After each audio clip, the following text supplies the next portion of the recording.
I forget what I was reading, but there's this quote where slavery only exists because people can't survive on if people can't survive on their own. And if you look at it, like why doesn't a slave run away? Like why are there slaves in India right now? And there is modern day slavery, and one of these slaveries is people borrow money from these brick makers and then spend the rest of their life trying to pay back the money they borrowed, but never quite able to because the people who they're trying to pay back, well, the workers are living at that place. They're eating the place's food. They need supplies to even do their job. So it constantly stays in debt. And you might wonder, well, why don't you just run away? Why wouldn't you just get a better life? And the idea is they don't believe they can survive on their own, which is why they're trapped in their current lifestyle. If you look at slavery in the South, and I know a lot of people are going to comment about this, but it's like, why didn't more slaves run away? It's because they didn't believe they could survive on their own. And yes, the government was really messed up, the laws were messed up, and it made surviving on your own even more difficult because not only did you have to survive on your own, but you also had to somehow secretly make it to the North. But taking this idea one step farther, it's can you survive on your own? And if you can't, then to that degree on which you cannot survive is the degree to which you're a slave to other people's decisions. If someone comes around and says you have to do this, can you survive on your own enough to say no? Can you say I'll go my own way? Or are you too caught up on what they need you to do? Do you need your paycheck too badly? Do you need what others have too badly and cannot sustain yourself to such a degree that if your boss came to you and said, now you're working 90 hours a week, could you say no to that? And that's something to think about is when, as a society, we see globalization as, oh, everything's good, we can get stuff for cheaper now. Like, we just buy this car for under $20,000, or we can buy wood for really cheap, or we can buy pre-made furniture, all this stuff. We can buy food for really cheap. Is the cheapness coming at the expense of your own, slavery into the system? Like, yeah, sure, you can buy ground beef for like $3, $4 a pound, but that's like the ground beef prices that they give to their slaves. Like, my brother's over here. He's watching your film. What do you think on that, Dad? Is the $4 a pound is the slave price? I feel a little nauseous because I took some salt. I've been taking salt just to try to like reload my electrolytes. That's not what I'm asking. No, I'm just throwing that out there just because it's like it's a feature if I have to get up randomly. But like, so what's your question about ground beef pricing? No, I was just saying like the reason why we can get meat so cheap is because it's subsidized with slavery. Like, if the degree to which you can be free is to the degree to which you can be independent, most people are not independent meat-wise because most people don't actually have the stomach or what it takes to go out and hunt their own food or hunt their own meat, so they're dependent on others to do it for them, which in part makes them a slave to the system.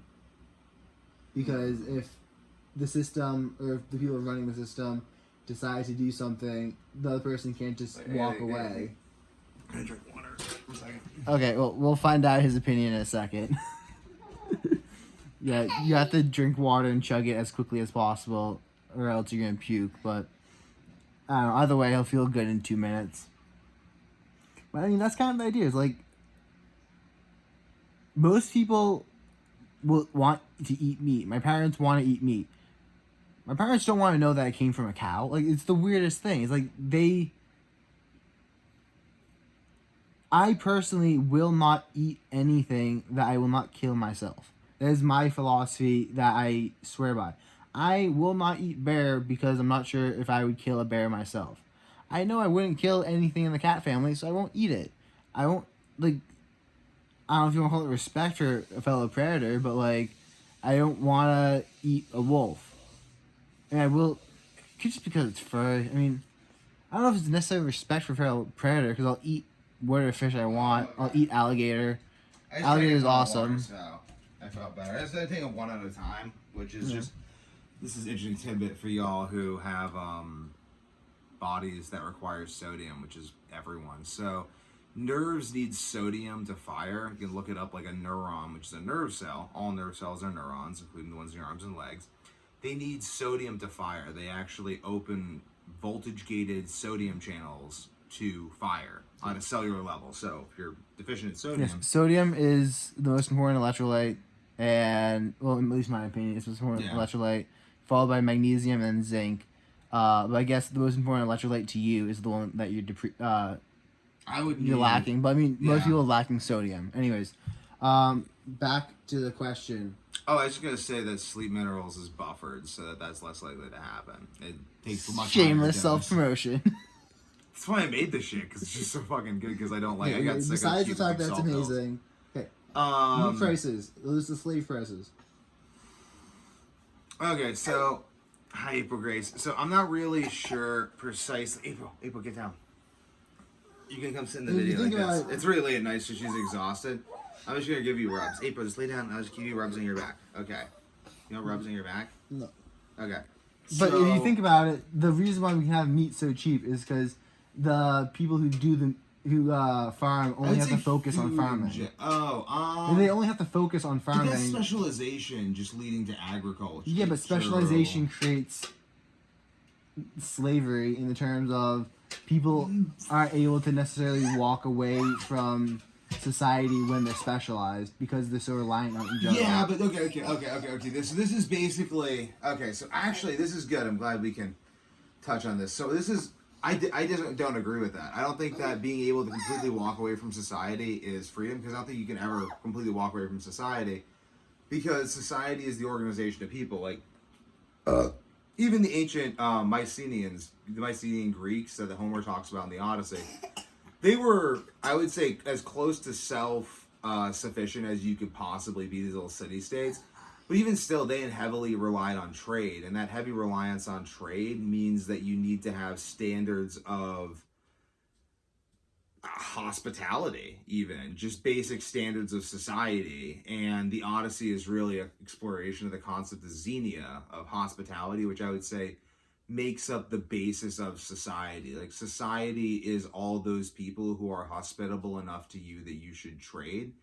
So I don't think that you can ever get outside of society from that definition. I think that what it really comes down to is lack of dependence on what functionally becomes a slave master in either the government, if you rely on the government for your livelihood, or your employer if you rely on your employer for your livelihood. But it doesn't depend, it's not the fact that you have like a government that you listen to, or it's not the fact that you buy your food at the grocery store, because buying your food from someone, like everyone buys something from someone, like everyone trades for something. Like there's no tribe even that doesn't trade. Trade is a human universal. So this idea of existing as a sovereign nation state unto yourself without trade, without rules, like I don't have to listen to absolutely anything. It's like no. So this is where Nietzsche talks about, I like Nietzsche's definition of slavery. He said that anyone who does not have 2/3 of his waking hours to do with as he pleases is a slave.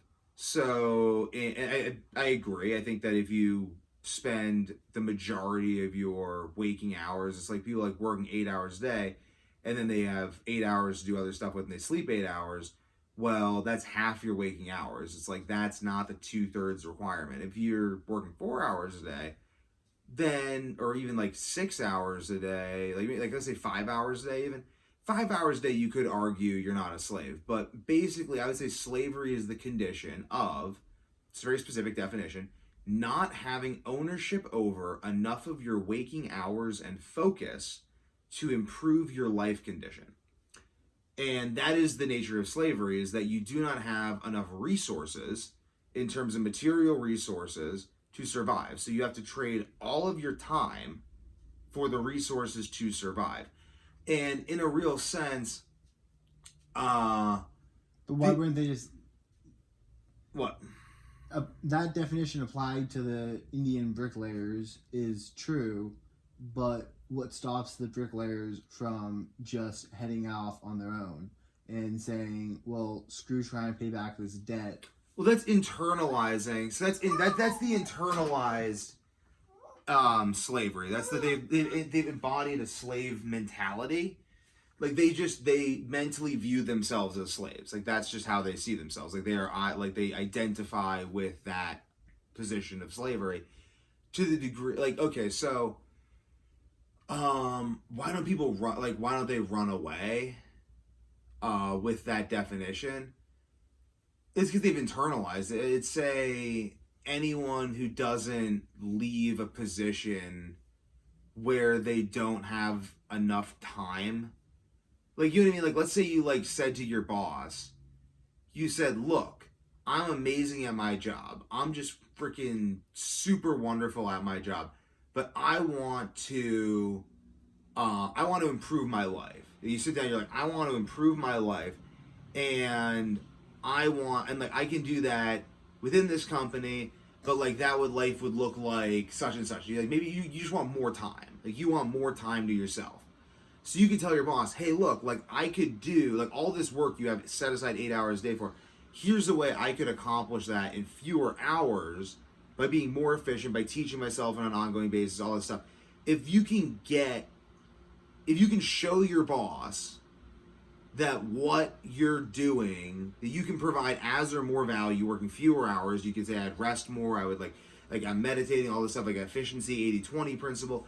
If your boss effectively doesn't care about your output, he just wants to stick a body in a place, and your negotiation is irrelevant. In fact, your negotiation is offensive to your boss because on some level, whether he'd admit it or she'd admit it or not, the idea that you could creatively improve your output in order to reduce the number of hours you work, oh no, that's an indication that you could free yourself. You could start a side hustle and no longer be dependent on your boss. And now, well, now they can't abuse you because now you could leave. That's slavery. Like, that's literally slavery. And many people, I see it. Like, they end up, and I've been in the situation where I got a job that was X number of hours a week, and I end up working 2X number of hours a week, and I end up getting paid half X. And I'm like, what's going on? And I'm in this scenario where I'm like, I have my parents to help me out, like when I quit my jobs and stuff, and like I have like other side businesses and stuff. Like I have a safety net. But if I didn't have a safety net and I was dependent on that job, then it's like, you know what I mean? Like I guess like they keep you on the hook. They know that you living from paycheck to paycheck. So what they do is they just pay you less, just wage theft. What you gonna do? I'm not gonna like swear because like I want these videos to be watched with our kids, and my daughter's right here, and I don't want her running around swearing. But like, they make you there.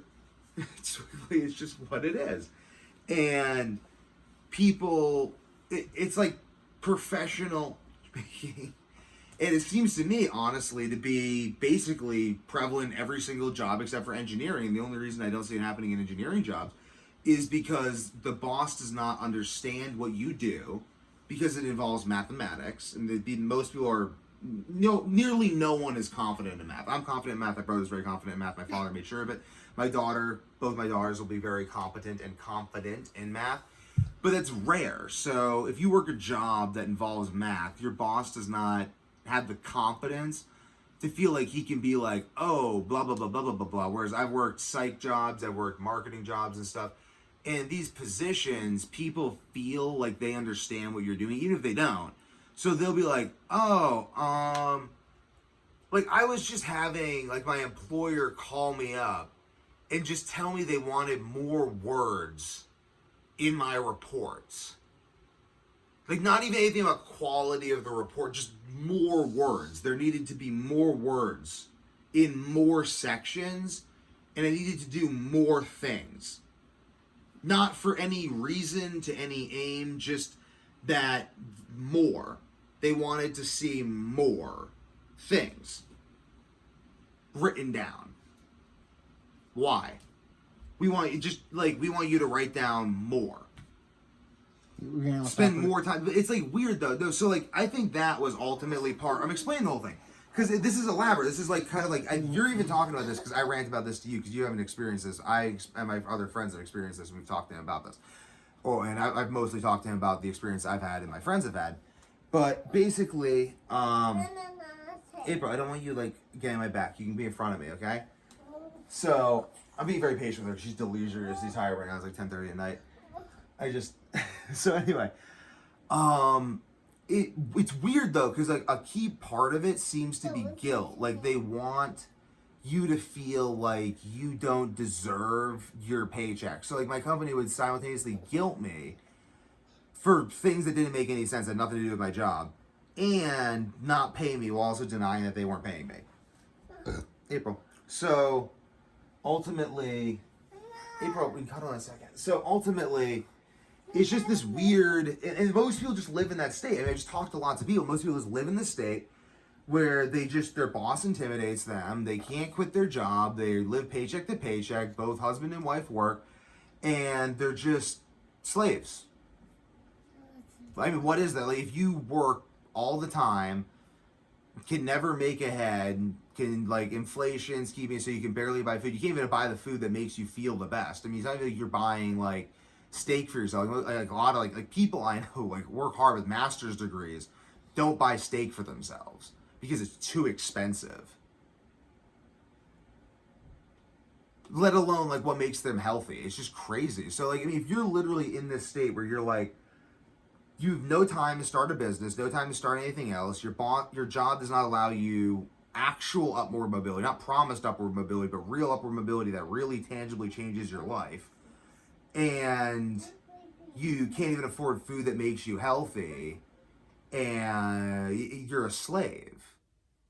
Like, there's just no other way of putting it. And that is the position of almost everyone in society. Again, this isn't the worst thing in the world because the position of slavery has markedly improved in the past 1,000 years. Like, let's be frank, like slavery is improved. Now. Well, we're educated. The houses have air conditioning, and like people aren't dying from preventable diseases at nearly a rate. I mean, we have issues with food quality that mostly I think come from the fact that people were starving so much 100 years ago that our society was so collectively traumatized from like the mass starvation that people would experience. We started trying to get fucking. We started trying to feed people. We started trying to get oil engine lubricants and stuff like literally like 100 years. Seed or oil out. No, I mean they were doing that for hundreds of years. Soybean oil. The soybean oil and stuff, but that stuff was used as engine lubricant. It like yeah, but soybean oil is literally like you have to chemically treat that. So like you're putting all these chemicals to try to get nutrients out of what otherwise would be a waste from the soybean. I agree. I think that this is desperation. I want to summarize. I don't want to get too into the seed oils, but it's the behavior of a desperate species that doesn't want to starve to death, and rightfully so. I mean, why would you want to starve to death? That's horrible. So we mass produce food, and then now we're having incontrovertible evidence that the mass produced food is bad, and it's improving. You know what I mean? Like a lot of slaves is improving, but I just don't want to be a slave at the end of the day. And I think that because of globalization and competition, that is in fact the driving force of slavery. So Nietzsche's main point, this is kind of to get just cycle around again, and then you can take it from there. Nietzsche's main point was that people weren't slaves because they didn't have family farms. They were slaves because they lacked mastery. Mastery, let's just define mastery in this situation as the ability to derive your own paycheck from your ability to, let's say, creatively apply the 80-20 principle again to something that people actually need. That's mastery in a real sense. So if you can make your thought process valuable to people, then they will care enough about your well-being to the point where you'll be given the resources that will enable you to be healthy and have a good thought process. But if people don't care about your thought process because it hasn't been proved to be profitable, then you won't get the resources necessary or the time or sleep or anything necessary to even think. So this is where people say, and my dad, who was the only self-made multimillionaire I know, who pulled himself out of complete abject poverty, where he had to steal food out of dumpsters and like duct tape his shoes together. The shoes he got from like, the Salvation Army once on Christmas every year, just crazy stuff. His mom was an immigrant, the third grade education. His mom was an immigrant that died. Died. His parents died when he was young. He raised himself alone in the ghetto with his siblings and shit. His uncle helped him out, but his uncle helped him out as well, probably one of his great role models, and like the reason, besides whatever his parents gave him in terms of intelligence and wisdom, that he didn't end up homeless and in a bad situation. It's probably my wife calling. I'm gonna go call her after this and let Jason take it from here. Is that he said the shortest distance between poverty and wealth is in education, and that's basically like you need mastery. Really, education's mastery. You need mastery over something that people will pay you for. You need the ability to generate value with your thoughts, and when you can do that, people will enable you to have enough resources to think clearly. And unless you're in that situation, you're a slave. That's my definition. So I'll let you say here. April, come. We have to go call mom. Yeah, I would agree with that. You get that level of mastery from engineering, which is why they pay you enough so that you can actually eat healthy.